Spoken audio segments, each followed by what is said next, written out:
Shut up and sit down. Alright guys, and welcome to this week's painting tutorial. I'm Dodge and this is how to paint a Eldar Dire Avenger. So we've started with a Vallejo black primer as we use in all of our painting tutorials usually, and then we're going to go ahead and use Wolf Grey by Game Air. And I'm using a new airbrush, the Steinbach, what is it, Evolution, about 170 something quid. Pricey brush. I'm loving the trigger action on it though, it's really useful. So if you see me mucking up with the airbrush, it's just me getting used to this one. Yeah, I apologise for this shoddy bit of camera footage, it's a bit awkward. But the next colour was Magic Blue by Game Air, and it goes through that airbrush really well. I'm a big fan of this airbrush already. If you're not tried airbrushing yet, I'd start with a Iwater Neon or something, Neo Iwater. It's about 50 quid. So if you damage it, you're not losing out on too much. Now we're going to put extra shading in, even though we did a Xenophil highlighting. We're going to put Blue by Model Air just into the recess areas behind the back of the cape and bottom of the legs, behind the knees. We're just going to make that a little bit darker. Then we're going to give it a wash using Gulliman Blue, which is a glaze by Games Workshop, but we're going to mix this with Lamiate Medium to really thin it out, because if you thin it out with water it's going to dry slightly cloudy, and that's not what we want for Eldar armour. We want them looking smooth and sophisticated, because they're all poncy. Not a fan, to be honest. Do an advanced race, but I still think Orcs will give them a good run for the money. You want to make sure this doesn't pull on any of the armour and drag it into all those recesses. Next colour would be Rust Grey by Games Workshop, and we're going to do the cloaks on all of the guys with this.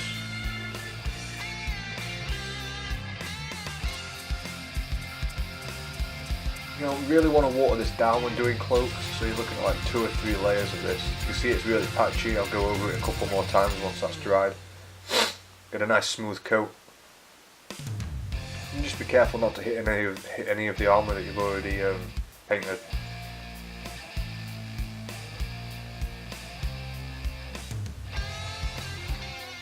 Then we're going to go for the natural highlight for Rust Grey, which is Fenrisian Grey. Mainly really watered down again, not quite wash consistency, but we're just going to focus on the slightly raised parts. So you can leave a bit of the shade underneath. It won't hurt because we're going to put some other layers on and some other washes. Take a couple of coats of that. As you can see, that's looking nice and smooth now. Then Calestria Grey by Games Workshop as a highlight. But what I realised after using this was it was a bit more yellow than I'd like, so I did go over it later on with another colour. But this time we're just highlighting, basically edge highlighting all the sides and only going over the raised parts. Take your time with this. I'm just using a small layer brush. Next is an Army Painter Blue Tone, which is an Army Painter style wash. Using 2 different brushes, because I'm going to put it in the recesses, then I'm going to use the other brush that's cleaner to pull it up and down the recesses so it blends outwards from the shadow up to where the cloth is flapping. Cloth, loincloth, cape. I don't know, I'm not a fan of Eldar, I don't know much about them. I don't know what you'd call it. The way how poncy they are, I'd probably could say that it was a dress, but... Then you got Wolf Grey by Game Colour, which is going over the previous highlight, not all the way, just at the very top parts and the most pronounced edges. You want to put this on in very small amounts and build it up. You don't want to put a nice thick highlight on there because it'll take away from all the work you've already done.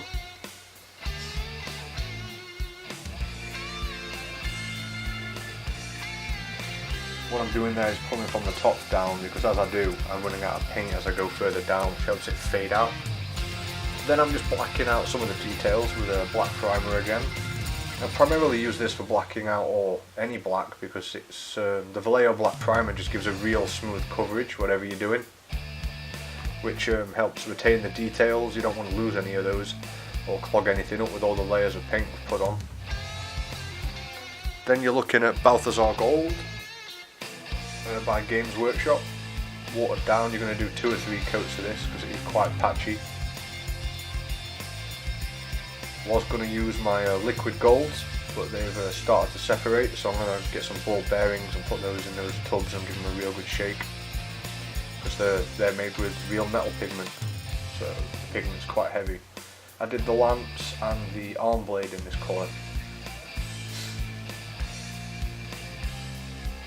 Eventually I ended up picking out some more details with it, but I was just picking, which bits I'd want to be what colour. Then we're looking for VX88 by Games Workshop. As you can tell with all my painting tutorials that I'm doing, it's a lot of paints you need usually.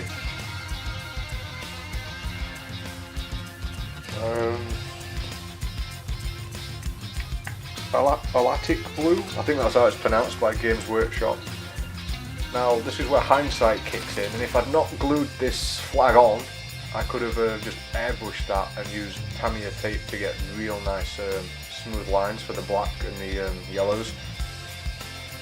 Then realised that I'd not done the shoulder pads, and on the box art they're white, so I used a Vallejo Grey primer. Now for some reason my Vallejo Grey primer doesn't want to respond as well as the black one, and it doesn't cling as well, so it can be kind of lumpy. It would have been better to use another base colour by Games Workshop or something instead and build up from there. Then we used Gehenna's Gold by Games Workshop to pick out the decorative details, which later on I decided I didn't like. It's like, it's tacky. And then a Reclon Flesh Shade wash on all the Balthazar Gold parts. I decided that Gehenna's Gold was too tacky. It's the kind of gold that, when kids get fake jewellery all over random gold things, it's that tacky colour, and I didn't see Eldar running around with that colour, so I started changing it. Then we are using Gunmetal by Game Colour, but you could always use Lead Belcher by Games Workshop instead. It's using a dark metallic, giving a good base to work from for the blades. Don't forget to do the other end of the blade as well, which I almost forgot. Now we're using Zanzi Desert by Games Workshop.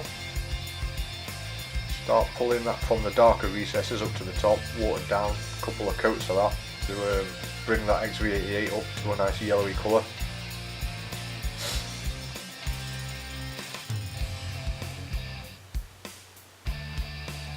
This is going to have to be a two-parter, guys, because the video is so long, so I hope you bear with us and watch all the way through. Now we're using Rune Lord Brass to highlight the Balthazar Gold. Or if you really wanted to, you could use the metallic colours that we used on the Magmadroth on our channel as well. That's a really good colour for metals. There's lots of metal works on there. Getting a bit bored of doing any metallic stuff. I need to find something, some model that's supposed to be living, some creature of some kind to do. Which I do have Screamers coming up soon, so no metallics on them. Right, now we're on to the helmet, which was primed in Vallejo Grey primer. Then, find those notes. It was light grey by Model Air. You can't really see the transition too much on this, which I apologise for, because the paper's white as well. And all those squiggles in the background, that's just me playing around with how fine the airbrush can go. It's a lovely airbrush. The next colour was Wolf Grey by Game Colour, and we're primarily now focused just on the faceplate. Because if you get the angle with the airbrush right, the shading is going to occur in all those recesses anyway, step by step, and as you can see it's starting to turn white. But you never go straight white because there's no way of shading or highlighting that. Then it's a mixture of off-white and ghost grey. Ghost grey is by Game Colour, and the other one's model colour. Off-white's model colour, sorry. Sort of a 50-50 mix, because like I'm saying, you can't just go put white on it because there's nowhere to highlight from. Unlike black, which you can highlight with Eshin Grey or Dawnstone or something. Now this is Army Paint and Blue Tone, the same Army Paint and Blue Tone we used a while ago, mixed with Lamiate Medium. I'm only putting this in a few spots. I'm not giving it a full wash, because later on we're going to give it an oil wash, and that's going to really darken those areas. Next we use Warlock Purple by Game Colour, and to do the hair, especially on this one, you follow the pegs on this tuft. There's pegs on each side, and if you start from there and then fan out or aim for that direction with the different colour transitions, as you can see here from the peg outwards, you'll get a more even colour. Trying to just pick it freehand was a bit of a pain. I tried it on one of the other helmets, that didn't work, but this one, because of those little lumps on it, makes it quite easy to do. Then we've got black primer again, because you know, it just gives a nice even coverage. It's the only reason I use it all the time. Then I build up from that with other colours.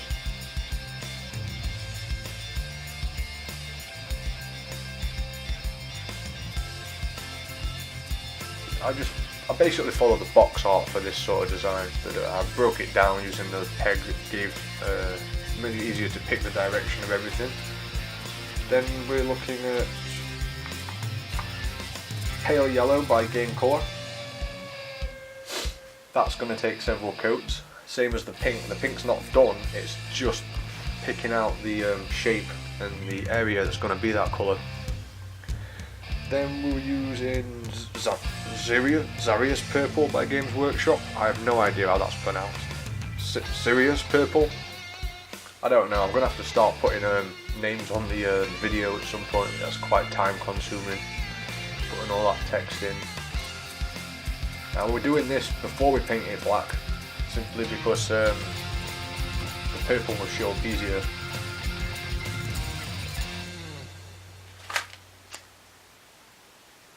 Now we're going to use... now this is where I decided that the gold was too tacky and decided to go for Runelord Brass instead. So I primed all those bits black, giving it that good even coverage, and redid the Runelord Brass. As you can see here, I decided to go for a bit of freehand with the Winsor Newton Series 7, just because I never get a chance to do any freehand stuff, and it's a German grey by Model Air. Now, I know this is a long video, he's not finished yet, there's a whole other video. I will link this one to the other one, there'll be a link in the description, I'll probably put a link on the page if I can figure that one out. And if you like these videos, then hit that like. If you want to subscribe, go ahead and do that, because our subscribers are flying up at the moment. We've got tons more content coming out.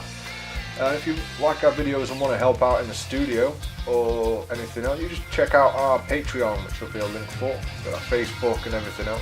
All those links will be in the description. And so will part 2. Alright, thanks for watching guys. I will see you in the next one.